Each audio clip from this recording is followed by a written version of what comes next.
Hi guys, तो आज हम एक्सप्लेन करेंगे कोमी-सान कान कम्युनिकेट सीजन 2 एपिसोड 3। एपिसोड की शुरुआत में क्लास में स्टूडेंट्स से टीचर एक सवाल पूछते हैं। पहले वो कोमी-सान का नाम बोलते हैं जिससे कोमी-सान कांपने लग जाती है, लेकिन टीचर फिर कोमी-सान के पीछे बैठी हुई उशिर्दो सान को उठाकर क्वेश्चन पूछते हैं। उशिर्दो उठती है और जवाब देती है, लेकिन कोमी अभी तक डर रही होती है। तादानो ये देखकर उसे शांत करवाता है। अब ब्रेक टाइम में नाजिमी तादानो और कोमी-सान को बताती है समर वेकेशन खत्म होने वाली है और विंटर वेकेशन आने वाली है। तो वो कोमी-सान से पूछती है तुम विंटर में कहाँ पर जाओगी। अब पास में ही नाका-नाका आती है और नाजिमी कोमी-सान को हैंडबॉल ग्राउंड पर ले जाती है। अब नाका-नाका पता नहीं क्यों सोच रही होती है कि मेरे माइंड को कोई भी रीड नहीं कर सकता है। तभी तादानो उससे पूछता है क्या हुआ। तब नाका-नाका बोलती है तादानो तुम दूसरों का माइंड रीड कर सकते हो पर तुम मेरे जैसे एंटिटीज का माइंड रीड नहीं कर सकते। लेकिन ये बात तादानो समझ जाता है और उसे ये बात भी बता देता है। नाका-नाका शर्मा जाती है। अब हमें यहाँ पर बताया जाता है कि चोनिब्यो नाम का एक सिंड्रोम होता है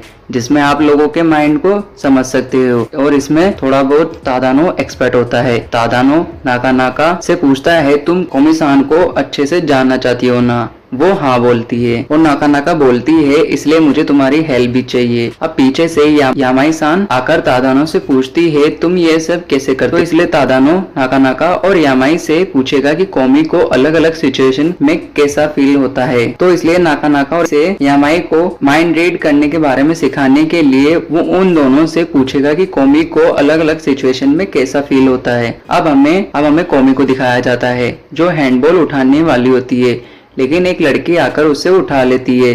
बेसिकली वो कोमी की मदद करना चाहती है। इसके बारे में तादानो यामाई और नाका-नाका से पूछता है कोमी क्या फील कर रही होती है। यामाई-सान फिर अलग ही मूड में होती है। उसका मानना है कोमी-सान सोच रही होती है कि यामाई-सान तुम किधर हो, मैं तुम्हें चाहती हूँ। और नाका-नाका भी भारी होती है।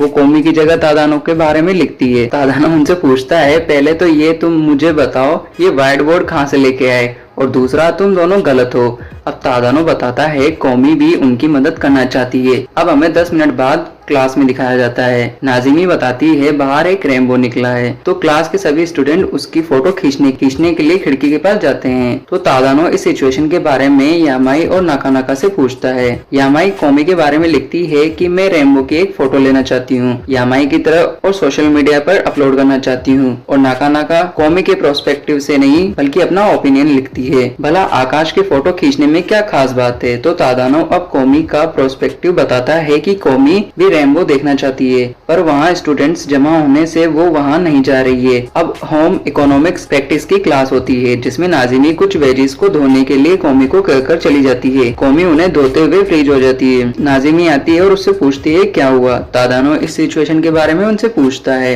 पर वो फिर से दोनों ही गलत होती है और आपस में ही लड़ने लग जाती है। तादानो बताता है वो अभी तक रेनबो के बारे में सोच रही होती है। अब तीनों क्लास के बाहर होते हैं। वहाँ पर कोमी आती है। वो पूछती है क्या हो रहा है। यामाई और नाका-नाका कोमी को देखकर डर जाते हैं। तादानो कोमी से साथ में चाय पीने के लिए कहता है। वो जाते हैं पर नाका-नाका और यामाई फिर से लड़ने लग जाते हैं। अब मोनो, ताइसाई और चियराई वापस पिछली क्लास में जो सोच रहे होते हैं वापस जो पिछली क्लास इमेजिनेशन कर रहे होते हैं क्लास में भी करते हैं और वो सोचते हैं कौन किसको डेट करेगा। पहले इमेजिनेशन ताइसाई के प्रोस्पेक्टिव से दिखाया जाता है कि जिसमें ओमेनी-सान को ताइसाई पिकनिक पर एंजॉय कर रहा होता है। अब मोनो के प्रोस्पेक्टिव से वो ओटारी-सान को लाइक करता है क्योंकि वो हमेशा उसकी मिस्टेक्स को मोम की तरह सॉल्व करती है।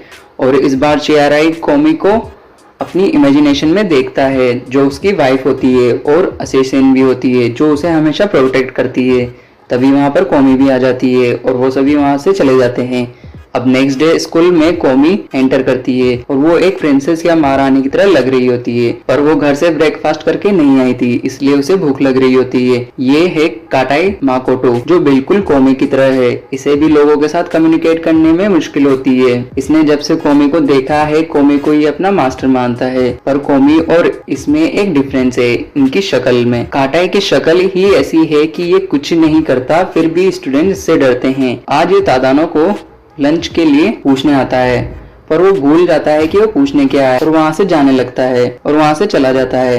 पर तादानो काटाई के पास जाता है और उससे लंच साथ में करने के लिए कहता है। अब वो दोनों साथ में लंच करते हैं और काटाई इससे खुश होता है। कौमी उन दोनों को लंच करते हुए देख रही होती है और कौमी को काटाई देख लेता है, जिससे कौमी को काफी डर लगता है। अब क्योंकि काटाई कौमी को अपना मास्टर मानता है, इसलिए उसे लगता है कौमी तादानो से कम्युनिकेट करने और थोड़ा फ्री फील होने के लिए कहती है। तो वो तादानो के पास जाकर बैठ जाता है और कौमी को लगता है काटाई तादानो को एक्सटॉर्शन कर रहा है, पर होता इसका बिल्कुल उल्टा है। यहाँ पर काटाई को डर लग रहा होता है। अब तादानो समझ जाता है कि काटाई की फीलिंग भी कौमी की तरह होती है और वो कौमी को भी देख लेता है। वो कौमी को अपने साथ लंच करने के लिए कहता है और उन दोनों को एक दूसरे से इंट्रोड्यूस करवाता है और वो दोनों एक दूसरे को देखकर डर रहे होते हैं। अब पीछे से नाज़िमी आती है और तादानो को चुप करवाती है और वो शुरुआत से वहाँ पर छुपकर उन सभी को देख रही होती है। अब वो सभी लंच कर रहे होते हैं। अब रात को कौमी के घर पर कौमी को बैग्ड स्वीट पोटैटोस वाले की आवाज आती है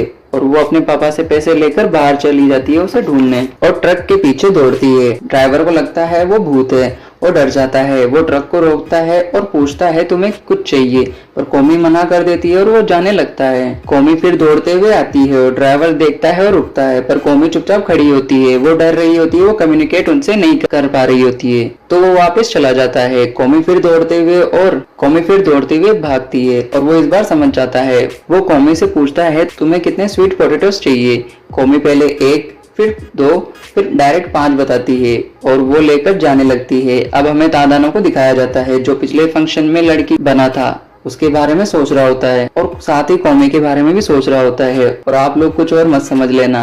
अब वो घर से बाहर साइकिलिंग करने जाता है। उसे कौमी दिखती है, वो उसे साथ में घूमने चलने के लिए कहने के बारे में सोच रहा होता है, लेकिन फिर वो बिना बोले ही वहाँ से जाने लगता है। पर कौमी उसे रोकती है और एक स्वीट पोटैटो देती है और वो वहाँ से चला जाता है और खत्म हो जाता है ये एपिसोड। अब दोस्तों इसका जो अगला एपिसोड है वो नेक्स्ट वीक थर्सडे को आएगा।